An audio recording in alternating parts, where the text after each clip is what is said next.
Hi everyone, welcome to this video. As you probably know, if you're a subscriber to Catholic Unscripted, I'm Mark Lambert. I'm 1/3 of the crew. I tend to do sort of deep dive videos on my own channel, but as things move forward, we've decided to try and funnel all the content onto this channel. So I'm going to pop this up on Catholic Unscripted. You won't find this video on my own channel, so if you enjoy this content, please do like, subscribe, check out Catholic Unscripted membership options, leave a comment, and get involved in the discussion, and we'll see if we can learn something together. So I wanted to talk tonight something I found a really well-written, eloquent piece of writing by a retired American professor called Dr. Larry Chapp, who recently actually was in a conversation with Gavin, which you can see over on his channel, which is really a brilliant interview. It's really worth watching.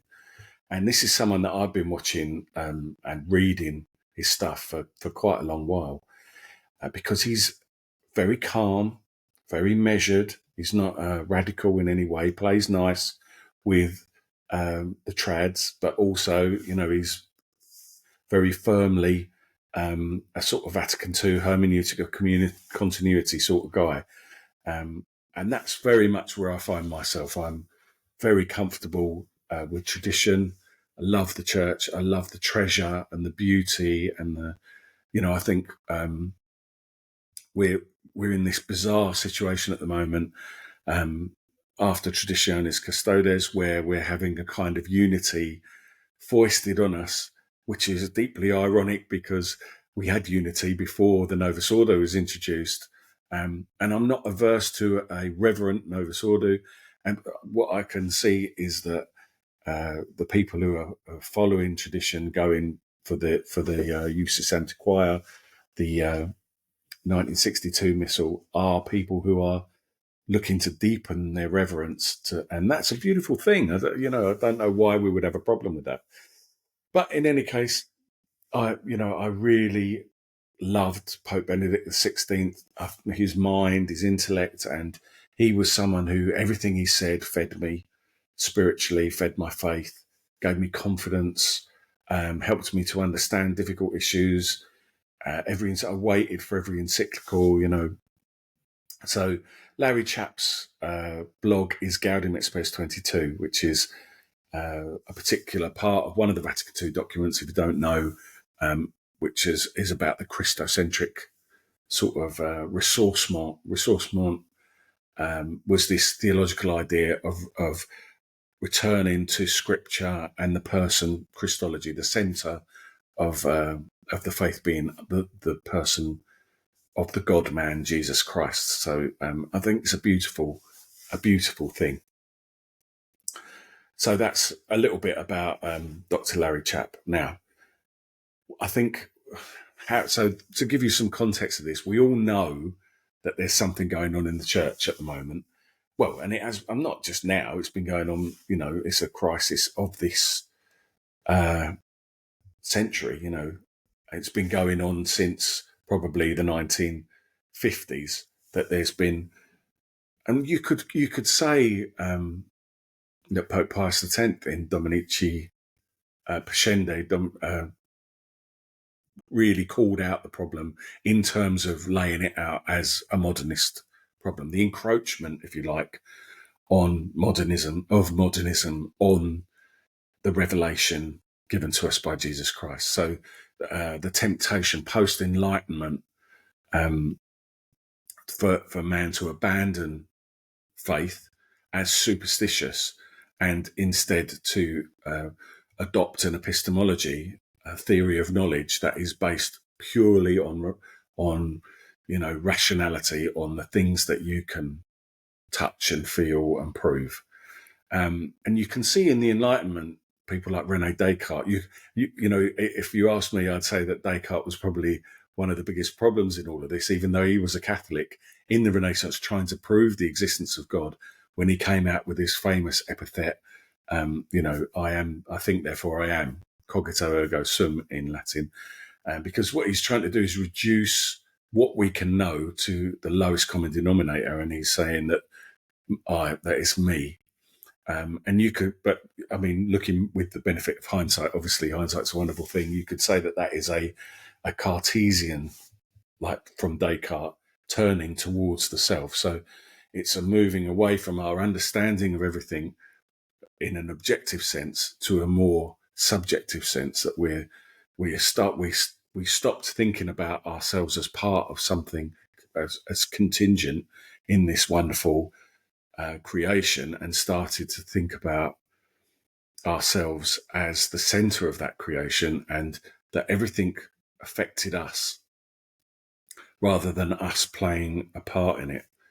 Like from a Thomistic point of view, you might say, I am and therefore I think, because action follows being, if that makes sense. Does that make sense? So I'm not going to get into Thomistic philosophy too deeply tonight, but that's just a little introduction into sort of, where I see myself in terms of theology. So, and that's why this guy, particularly Larry Chapp, appeals to me, because he's writing from that sort of perspective.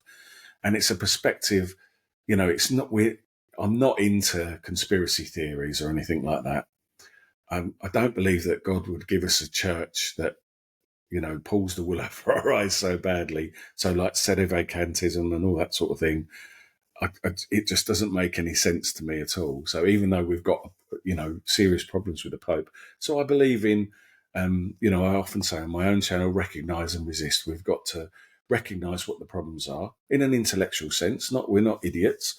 We've been given reason by God, and we've, just to be, to have that sort of ultramontanist sort of idea that because he's the Pope, and because Jesus gave Peter the keys, therefore anyone who has the keys is completely beyond reproach. I'm sorry, I don't believe in that, especially in a post-abuse crisis world where our children were the victims of, allowing this sort of predation, or creating a protective umbrella for that sort of predation to go on inside the church.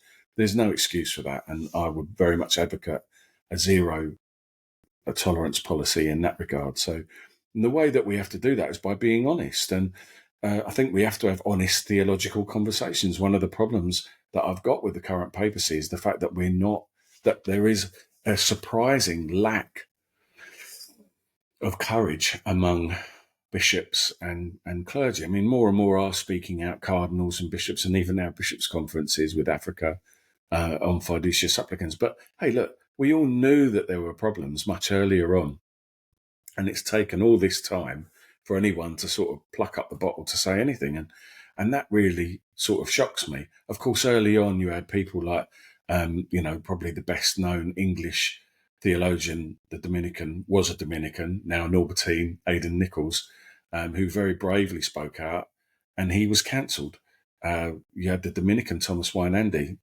Sorry, he's not a Dominican, he's a Franciscan, and he was the theological advisor to the American bishops, to the US Bishops' Conference, and he was taken out of his job for speaking out against, even back in 2014, what was obvious heresy. Well, okay, Larry Chapp wouldn't like that. He doesn't like saying that the Pope's a heretic, but I think you've got teaching coming out of this papacy, which for me, at least, and I can only speak for myself, it doesn't feel Catholic. It's directly in opposition. It's pushing in another direction.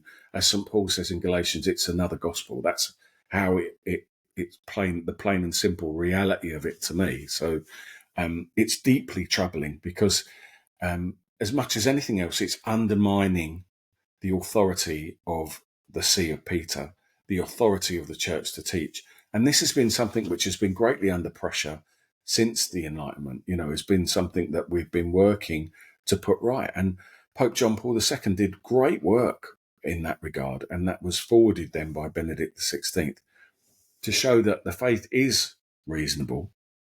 It is reasonable to be a Catholic, and that the answers are God-given through revelation. And these are this revelation, understanding this revelation and applying it to our lives, that gives us I mean, I'm balking at saying it makes you happy, but it does. That's the reality of it. Living in continuity with the divine message of revelation, living a life close to Jesus makes you happy. It's something that affects everything in your life.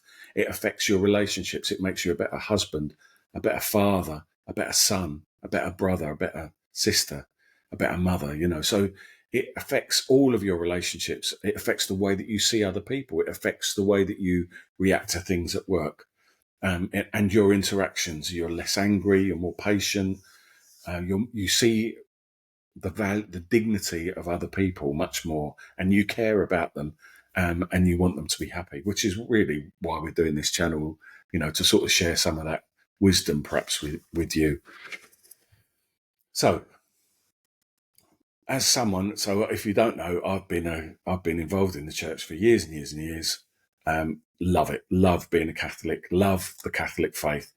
Always struggle with the bishops. There are some great priests and there are some nightmares that basically you hang on to the good ones and abandon the bad ones, is the way I feel about it. And the good ones, they are amazing. They feed us. Catechesis is an echo. It's meant to be an echo of the faith passed on. Tradere is the root of tradition. That's where it comes from, to hand on in Latin. So, that's what we're looking for. We're looking for the tradition to be, not what Pope Francis says about Indiatrismo and backwardness and all that. That's all nonsense. To be Catholic is to is to understand history, is to accept the revelation that was given to us by Jesus, and with humility to listen to that message, to listen to that revelation with humility and prayerfully, and to discern what Christ is asking for you to do in your life. And that's incredible. This is the incredibly powerful thing about being a Catholic. And it's not that you can do it on your own. You can't. We know it's impossible to be completely holy and good, and yet we have the model of our Blessed Mother, who's the perfect human being. As William Wordsworth said, "Our tainted nature's solitary boast." So we've got these models, and we can pray and ask the saints to help us. We can go and receive the sacraments and receive supernatural grace, which gives us the fortitude to overcome the chains of sin that we're suffering. So we've got supernatural helps, and these are the things that help us to overcome it. And this is the message of our faith.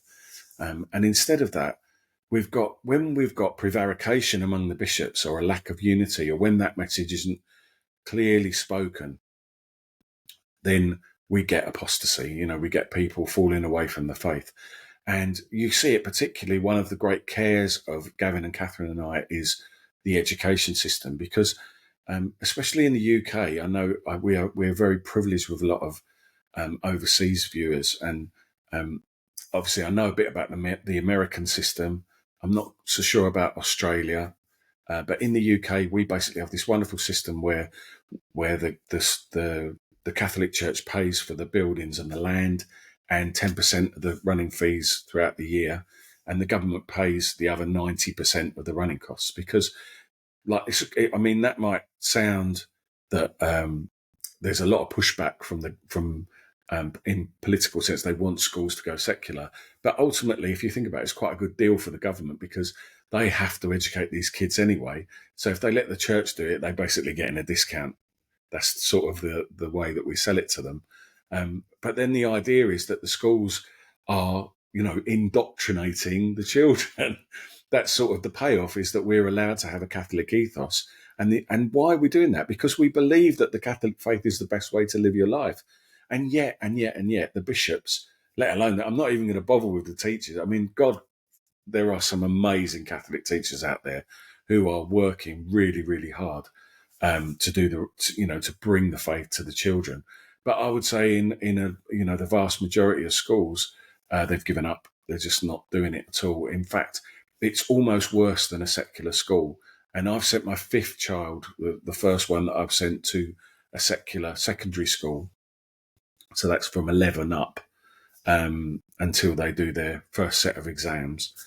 And that's because I know that there'll be, all religions are respected, but I felt in the Catholic school where I'd sent all my other children that the faith was undermined, because the teachers, I mean, I don't mind the kids not being Catholic.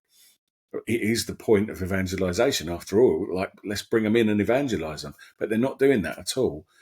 What you've got is non-Catholic teachers, or Catholic teachers in name only, who don't understand the faith and have got good, they've probably got reasonable questions, but there aren't any answers coming forward. And this is what I don't understand. Now, if we're not equipping our schools for that mission, they're not fit for purpose. And so we just, as far as I'm concerned, we shouldn't bother with it. And we should empower parents, the first educators, to do the work at home.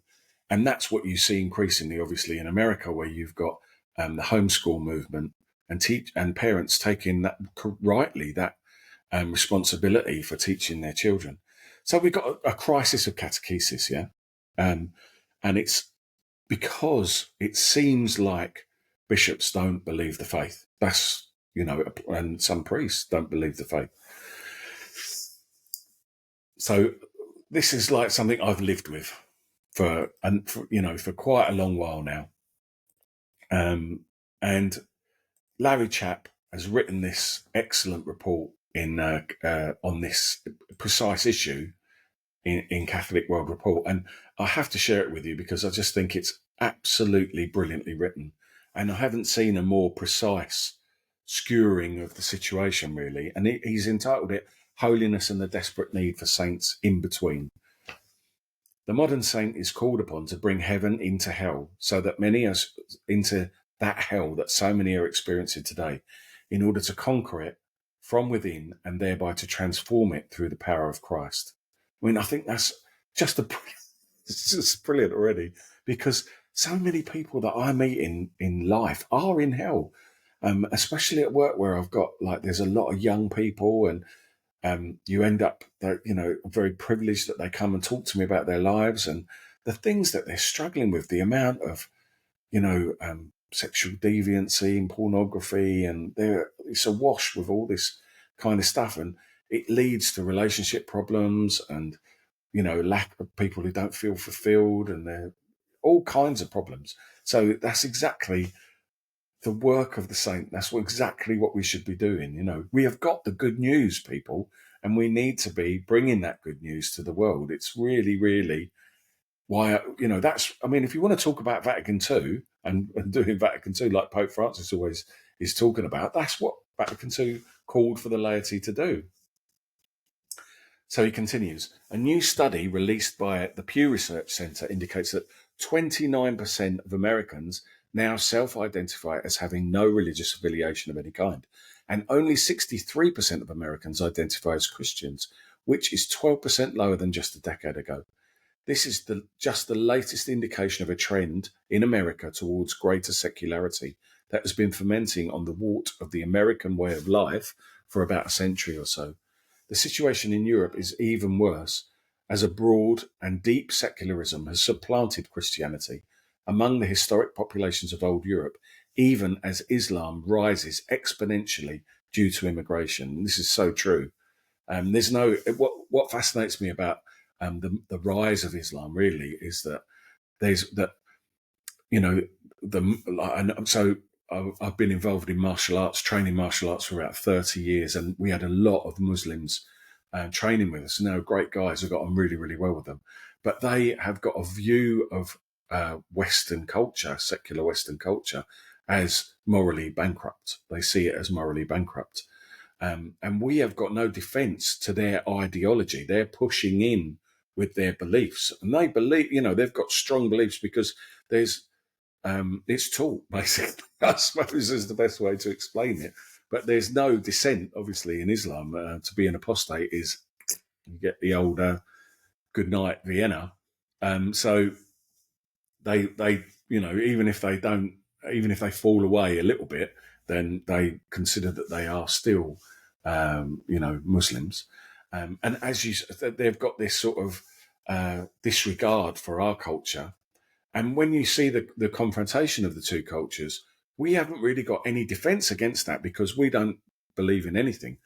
and I'm speaking purely from the UK point of view, we think that it's the right thing to do is to welcome everyone, and to, like, these are Christian informed attitudes, that to see everyone's dignity and value, etc., etc., etc. And Islam is about domination. Ultimately, Islam says that you will convert either by choice or by the sword. So, and that's the reality of it. And we're asleep. We're sleepwalking into this. And I'm not saying that we should, in any be anything other than have a formed basis of understanding, in order to have a dialogue. Like, let's get into a dialogue and talk about what ideas are beneficial to society and what ideas aren't. That's really what I'm advocating here. Nothing other than that. And obviously, the reason that the West is has been such a fantastic bastion of freedom and success that it has been, economic success, that's because of the way that it's been informed by that Christian culture and understanding of dignity. Okay. Decline and boredom is the next subheading. What are we to make of this? We can start by acknowledging that this is nothing new. The recognition of ecclesial decline in the West is now as old as Cardinal Newman's sermons on the dangers posed to the faith by modern liberalism. Along these lines, I have always been partial to the literary diagnosis of this same disease in the novels of George Bernanos.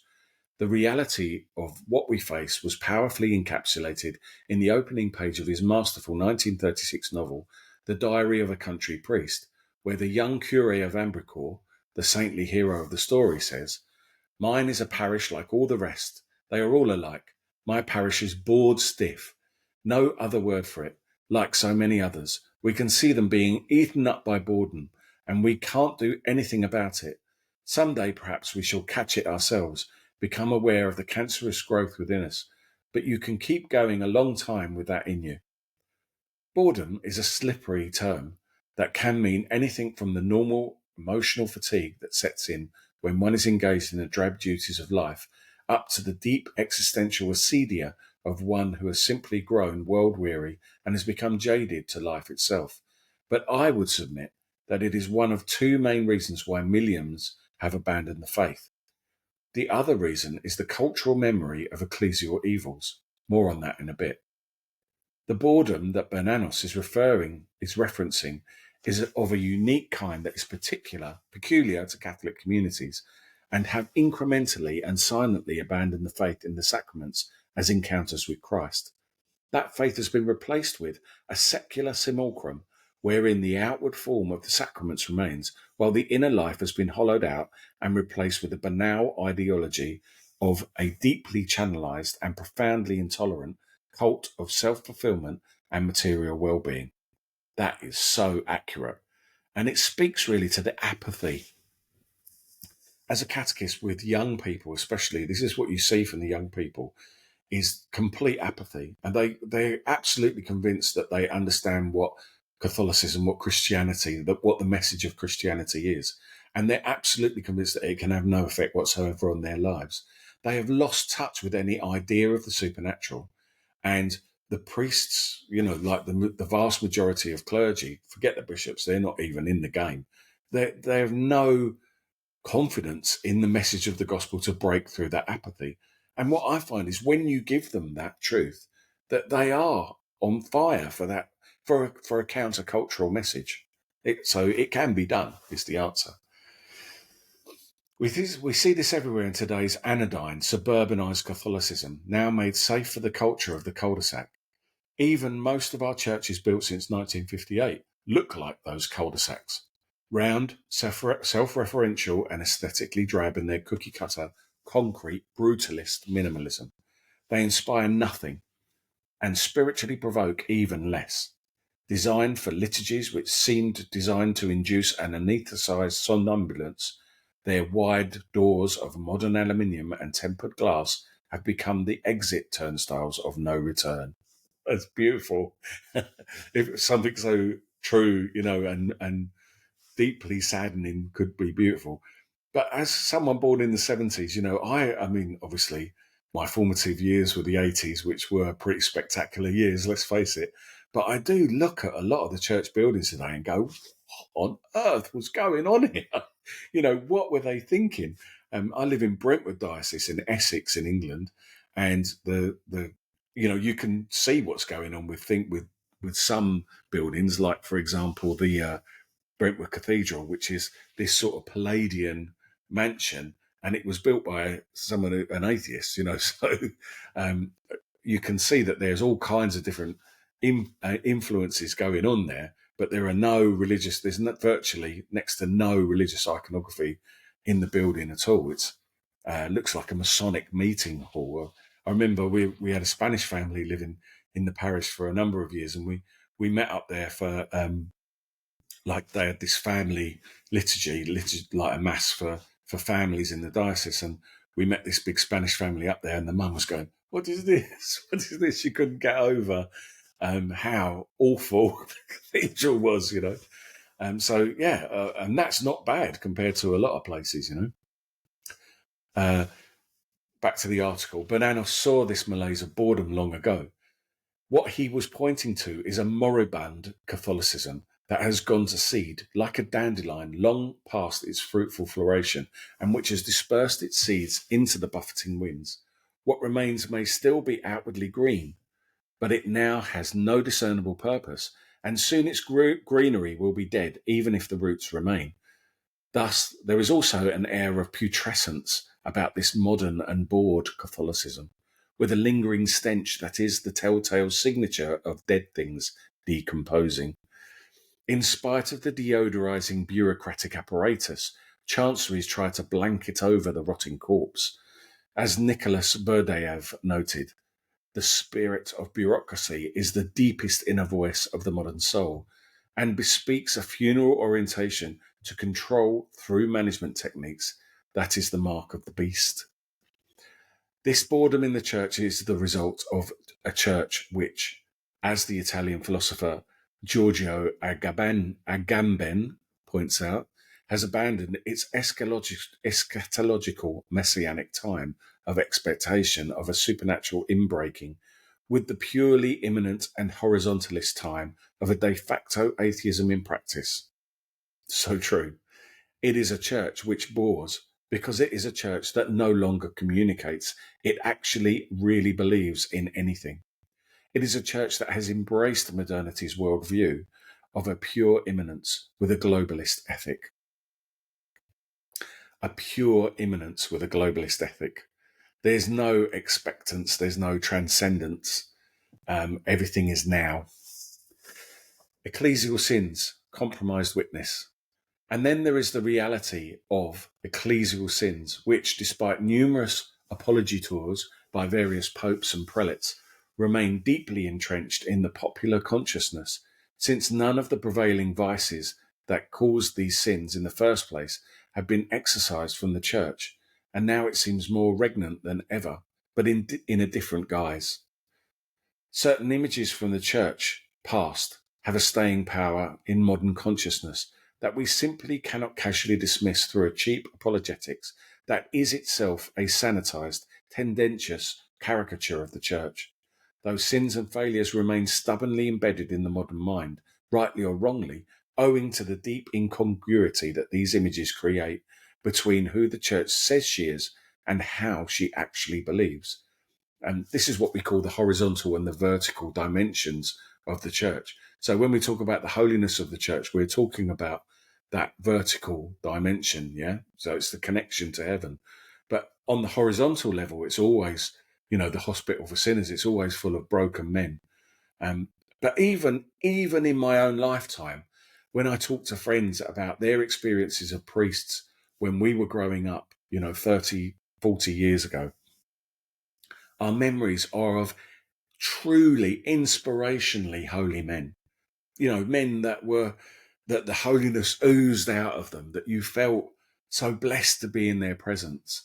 And these were, regular men that would startle you with the depth of their faith. How many priests have we got like that? How many bishops have we got like that today? who are aware of that supernatural dimension on a daily basis. We continue.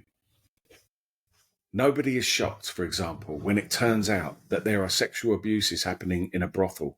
However, it is shocking when those same abuses, among others, happen within a church that makes the kind of claims for itself that the Catholic Church does. So here we're talking about the hypocrisy, aren't we, that we all feel, and no one more so than Catholics, and yet Catholics, because of these abuses, Catholic mums and dads like me, we're the ones who end up having to try and defend, the church. And it's indefensible. We shouldn't have to do that. It's a travesty. The church, therefore, back to the article, the church, I'm going to cut in and out here. If you've been watching my videos, I do this quite a bit. So the church, therefore, cannot easily shed the searing cultural memories of inquisitions, burned heretics and witches, forbidden books, concordats with brutal dictatorships for the sake of ecclesial social privilege, clerical sex abuse, and financial corruption, Vatican resistance to modern democracy and the freedom of religion, and a myriad of lesser sins rooted in concupiscence, which, though venal, only add to the public perception of a church whose claims for herself cannot be taken seriously. So, this is exactly it, isn't it? Is that, especially at the moment, especially with everything that's going on in the church under Pope Francis, it's very, very difficult for, we are put in a position where we are prepared, because we love the church, to defend her. Chesterton said, if you love something, you defend it. And that's what, love is like that. Love fights, doesn't it? As Peter Creef said, as Catherine points out in her recent article on feminism. And so Catholic faithful laity are put in a position where we have to be able to give answers, 1 Peter 3:15, for the hope that's in us. When we're challenged by our non-Catholic friends or family about these obvious wounds on the face of the bride of Christ. And how much more difficult does it do so if the church refuses to take responsibility for what's going on? And we've got a situation where we've got a pope who covers up and hides and promotes abusers, and is leading us away from the gospel with ridiculous documents like Fiducia Supplicans, and cancelling the mass with Traditionis Custodes, and removing the sacraments from faithful Catholics. Is an absolute travesty. And it all makes it more difficult. It all makes that job more difficult. And yet, so my wife's just brought me a cup of tea and it's really hot, so I'm going to put it down here. And yet, we still love the church, because the church is the best way for us to get closer to Jesus.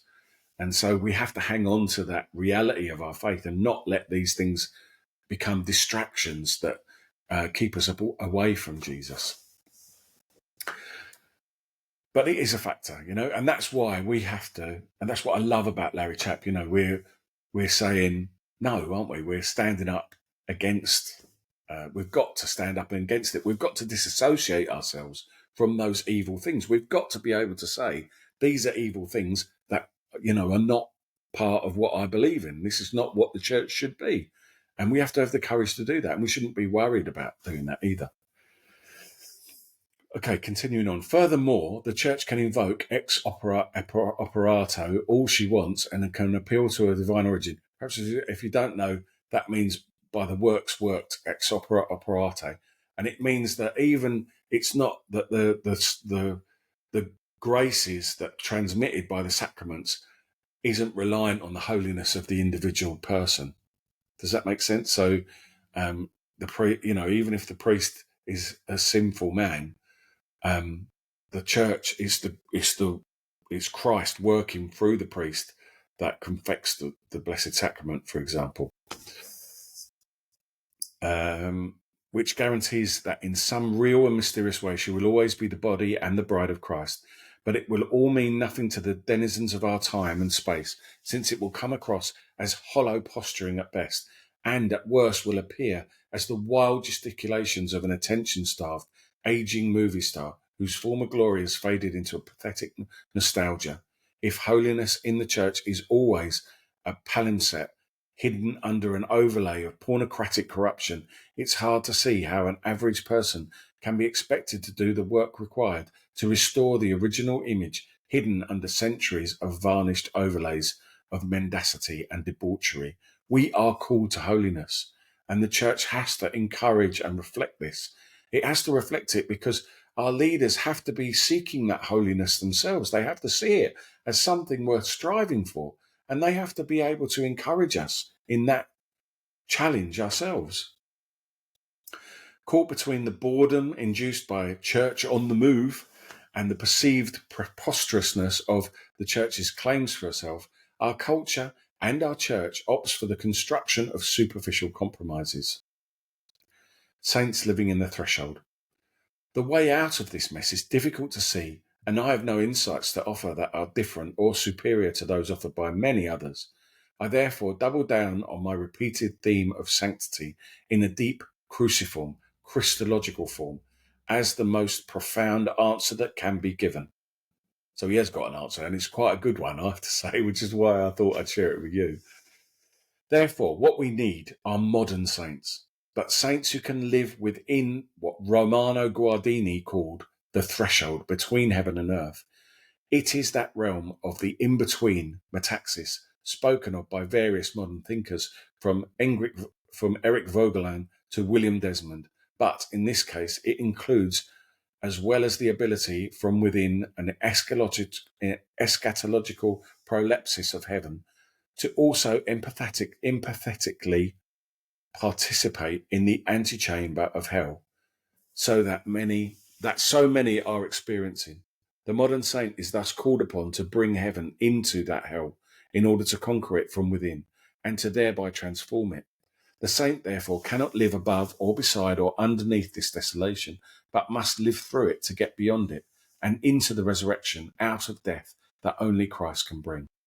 This kind of sanctity is no different than all others, in the sense that it is more art than science. Here we need to help the poets and of literary giants like Bernanos, because the church's decline is in large measure related to the decimation of a deeply spiritual form of imagination.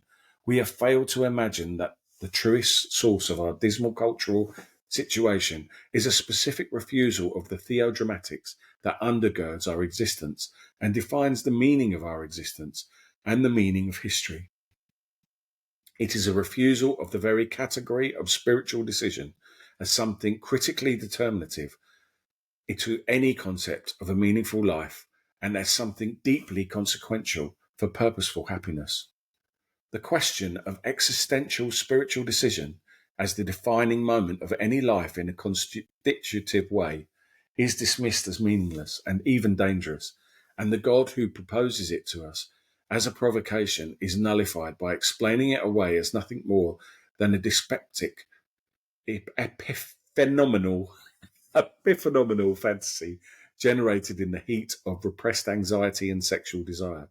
This is what we have failed to imagine and thus failed to see. For example, we are told incessantly by modern ecclesiastical lords of accompaniment that we must speak in a language that people can understand. But how cliche that sounds, how anodyne and boilerplate. We are told that we must meet people where they are today, but where is that exactly? What does it even mean? What if the person of today, existentially speaking, is nowhere? The pastoral problem we face in the modern culture, after all, is that aggressive secularity at its core removes all binding addresses. We can knock on the doors, but nobody is ever home. Nobody actually lives there anymore. We live not so much in a culture as in an anti-culture which dissolves the ties that bind. Hans von Balthasar noted the ambiguity we face in this regard with deep spiritual precision. Quote, "The slogan is much bruited about these days that we should try and meet modern man where he is. So severe is the situation that most teachers of religion ask with equal justice just who these ruins are, whom we should try to meet against their will. Where are they? A missionary has it relatively easily. He encounters a perhaps primitive anima naturalita Christiana, but there is the famous point of contact with the anima technica vacua. For one, certainly do not know. I, for one, certainly do not know. Some table rapping, a séance or two, some dabbling in Zen meditation, a smattering of liberal theology, enough. What Balthazar is affirming here is that there is very little in the way of a point of contact between the gospel and a vision of life grounded in vacuous, technocratic, and soulless paradigm. We must choose, and the refusal to choose is a choice for the meaning, for the non-meaning of the very proposition, and a choice for the nullification of the God who proposes it. It is a choice to drift with the culture of the anima technica vacua, or the culture of Christ's kingdom. What was that? Another Chesterton quote is that only dead things float downstream, isn't it? Christ or nothing. Put into eschatological categories, what we are confronting in the world today is a theodramatic confrontation wherein there is an increasingly visible prolepsis of heaven and hell playing out in a conflict in the souls of every one of us. And its resolution can only come about Christologically, since only Christ can be that point of contact. This much modernity has laid bare and made increasingly clear. It is Christ or it is nothing, and it is the threshold between Christ and nothing that the saint must live, since Christ is the bridge that alone can cross that threshold. This then is the true accompaniment that we need today to combat the decline all around us. The accompaniment of one who, in Christ, can bring a foretaste of heaven into the domain of those in the grips of hell's shadow. We can lament the decline we see, or we can chase after those who are fleeing, like the shepherd in search of the lost sheep. And by chase, I mean the pursuit of friendship in a high spiritual tonality.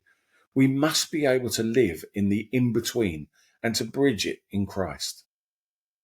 This is the time of the poets who speak the language of paradox, but in the concrete singularity of real things. Long gone are the Baroque romantics. What a pity.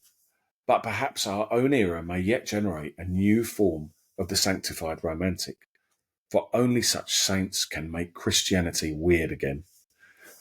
Here is where I find Pope Francis to be both unbelievably attuned to the need of the Church to move out of itself and into the metaxu of engagement with our world, the Church as field hospital, which I love as well. I love that analogy. But also unbelievably obtuse as to what this means or how it is to proceed. His response seems to hinge on emphasizing the path of empathy with those, because of sin, who are in the prolepsis of hell, but without bringing along heaven as a restorative remedy. Precisely. He has lost the Christological point of contact and has opted instead for the mythology of modern globalism and moral latitudinarianism, now that's a word, as the true empathy. Brilliant. That's exactly how I diagnose it. As such, the papacy represents to me one of the greatest missed opportunities in the modern church. What could have been a papacy of energized lay sanctity for the sake of the world out of the heart of the church became instead a papacy fixated on quasi-Marcionite theology that pits the angry God of the doctrines and commandments against the kind God of Antinomian love. And it is a shame. It is a shame because it gets the diagnosis correct, but not the prescription. Absolutely brilliant. I mean, what he's saying there, if you don't know, Marcionite, I used to think I was a Marcionite before I studied theology, because it's this idea that there are two gods, the mean God of the Old Testament and the lovely, fluffy Jesus of the New Testament, and the two are at odds. And what we see in Pope Francis is, that he wants to do away with he's always sort of pitting love against justice, mercy against truth. So it's all mercy, mercy, mercy, and all this sort of stuff, and no reality. There's no medicine, as Dr. Chap says here.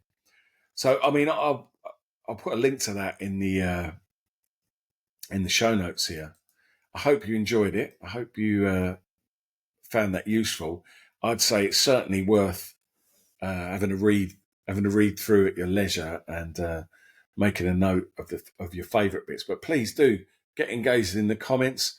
If you haven't already subscribed to the channel Catholic Unscripted, then please do. It is unscripted. We do make most of it up as we go along. There are quite a few scripted bits, but the idea is just to allow you to engage with normal Catholics who are living that, we're trying to live our faith and to show you that we're normal people, but we have got a deep desire to share the treasure of the faith with you. So if you've got any questions or things that you're struggling with, we can help you. We can talk through that stuff as well. So cheers. Thanks for watching. Catch you on the next video. God bless.